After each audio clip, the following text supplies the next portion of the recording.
This is Emma. Emma is a librarian. Contrary to popular belief, she has only shushed someone twice. Both times it was Steve.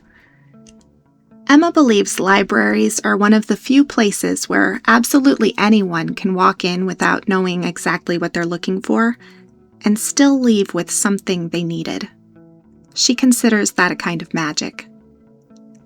Emma has worked at the Maple Grove Public Library for 4 years. She still gets excited every time someone asks for a recommendation, especially when they come back wanting another one. Children know Emma as the lady who always has a new story. Adults know Emma as the person who somehow remembers what they checked out 6 months ago. She insists she doesn't have an exceptional memory. She just pays attention. This cruise was supposed to be a chance to disconnect from work. Unfortunately, the ship has a library. Emma wandered in just to look.